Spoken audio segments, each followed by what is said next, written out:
আসসালামু আলাইকুম ভিউয়ার্স, আজকে আমরা বানিয়ে দেখাবো জন্মদিনের কেক। এই কেকটি আমি চুলাতেই বেক করেছি। আমার এই রেসিপিটি ফলো করে কোনো রকম ওভেন ছাড়াই আপনারাও চাইলে এরকম একটি সুন্দর কেক বানিয়ে ফেলতে পারেন। চলুন রেসিপিটি শুরু করি। প্রথমে আমরা এখানে শুকনো উপকরণগুলো নিয়ে নিব। আমি এখানে 1 কাপ প্লাস 1/4 কাপ ময়দা নিয়ে নিয়েছি। এখন আমরা এখানে দিয়ে দিব বেকিং পাউডার 1 চা চামচ প্লাস 1/4 চা চামচ, গুঁড়ো দুধ দিয়ে দিয়েছি 2 টেবিল চামচ, কোকো পাউডার দিয়ে দিচ্ছি 2 টেবিল চামচ। এখন আমরা সব কিছু একসাথে ভালো মতো চালনি দিয়ে চেলে নিব। 2-3 বার করে চেলে নেবেন। আমি অফ স্ক্রিনে 2-3 বার করে চেলে নিয়েছি, যার ফলে যতবার বেশি চালবেন তত কেকটা সফট হবে। এখন আমরা 5টা ডিম নিয়ে নিয়েছি। আমি এখানে কুসুমগুলো আলাদা করে নিচ্ছি।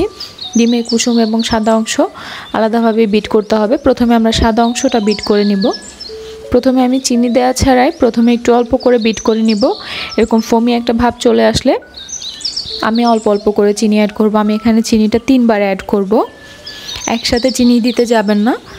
আমি এখানে 1 কাপ প্লাস 1/4 কাপ চিনি মোট ইউজ করেছি। 3 বার আমি চিনিগুলো দিয়ে বিটারটা মিডিয়ামে রেখে আমরা ম্যারাংটাকে রেডি করে নিব।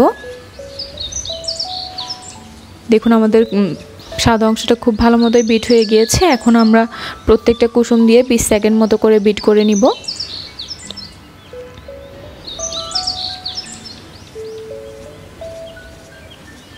এখন আমরা এখানে চকলেট ইমালশন দিয়ে দিচ্ছি 2 চা চামচ পরিমাণ। এখন আমরা আবারও বিটারের সাহায্যে 30 সেকেন্ড মতো বিট করে নিব।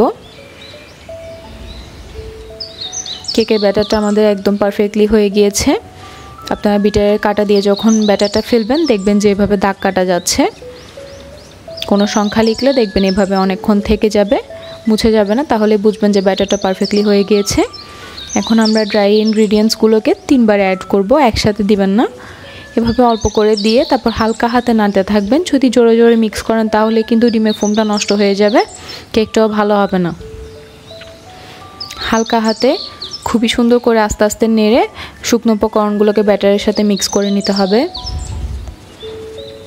এভাবে ঝেড়ে ঝেড়ে আমি যেভাবে করছি সেভাবে যদি করেন তাহলে নিচে ময়দাগুলো দলা পেকে থাকবে না, সব কিছুই ভালো মতো মিক্স হবে।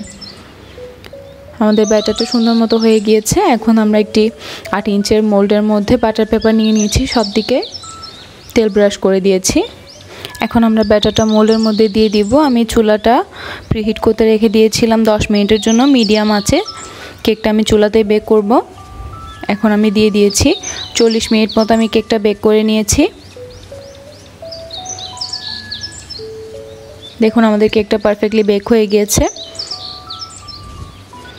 একদম সম্পূর্ণ ঠান্ডা হওয়ার পরে তারপরে কেকটা মোল্ড আউট করবেন। বাটার পেপারগুলো সরিয়ে নিয়ে আমরা এখন কেকগুলোকে 3টা স্লাইসে ভাগ করে নিব। আপনারা এখানে কেকের স্লাইসটা যত বেশি করবেন, যত বেশি লেয়ার করবেন কেকের পাউন্ড তত বাড়বে। আমি এখানে 3টা স্লাইস করেছি এবং লেয়ারটা 2টা করেছি, অর্থাৎ 3টা স্লাইস দিয়ে আমি 2টি লেয়ার করেছি কেকের। আমি এখন ছুরি দিয়ে সুন্দর মতো কেকটা লেয়ার করে নিচ্ছি। আমি 3টা ভাগ করব।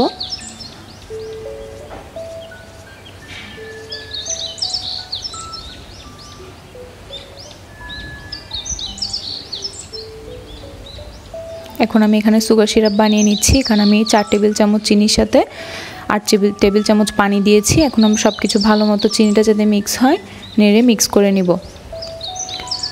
এখানে আমি 2 কাপ পরিমাণ হুইপ ক্রিম নিয়েছি। ক্রিমটা আমি ভালো মতো বিট করে নিব। এই ক্রিমে আমাদের কোনো কিছু দেওয়ার প্রয়োজন নেই, চিনিটাই প্রথমে দেওয়া থাকে প্যাকেটের মধ্যে। আমি এখানে অল্প একটু গুঁড়া দুধ দিয়েছি, দিয়ে আমি এখন ভালো মতো বিটার দিয়ে ক্রিমটা বিট করে নিব যতক্ষণ না পর্যন্ত সফট পিক আসে ততক্ষণ। আমাদের ক্রিমটা রেডি হয়ে গিয়েছে। স্প্যাচুলা থেকে দেখুন পড়ছে না, তাহলে বুঝবেন যে ক্রিমটা পারফেক্টলি বিট করা হয়ে গিয়েছে। বিটারের কাটা থেকেও দেখুন পড়ছে না। এটা দিয়ে আমরা সব কিছুই এখন ডেকোরেশন করতে পারবো, যে কোনো ফুলও বানাতে পারবো এই ক্রিম দিয়ে।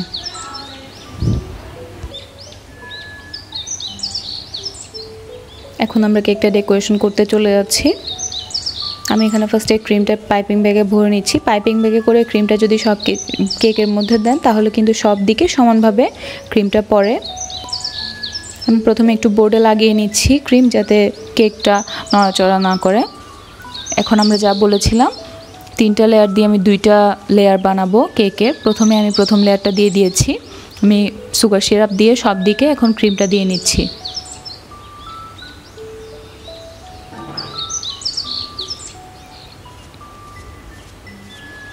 প্যালেট নাইফ দিয়ে আমি এখন ক্রিমটা সমান করে দিচ্ছি সব দিকে।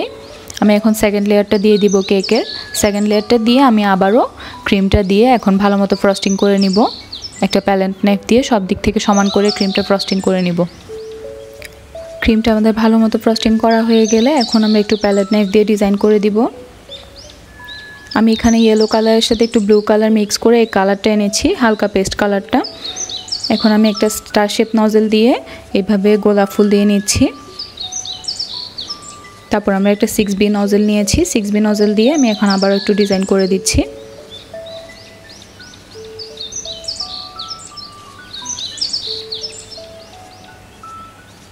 এই ফুলটা আমি স্টার নজেল দিয়ে করেছি। এভাবে কেকের সব দিকে ফুল দিয়ে আমি সুন্দর মতো একটা ডিজাইন ক্রিয়েট করে নিব।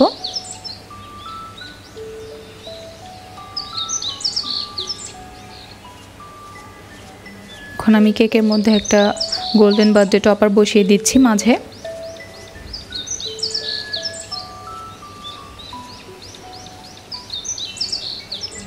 স্টার শেপের নজলটা দিয়ে আমি একটি 1 দিয়ে দিচ্ছি। আমি এখানে নিচে 6B নজল দিয়ে বর্ডারটা দিয়ে নিচ্ছি।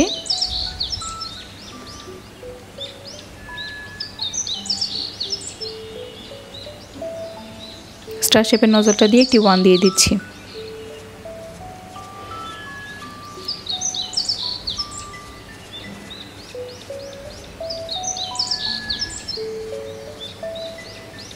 রেডি হয়ে গিয়েছে আমার বার্থডে কেক।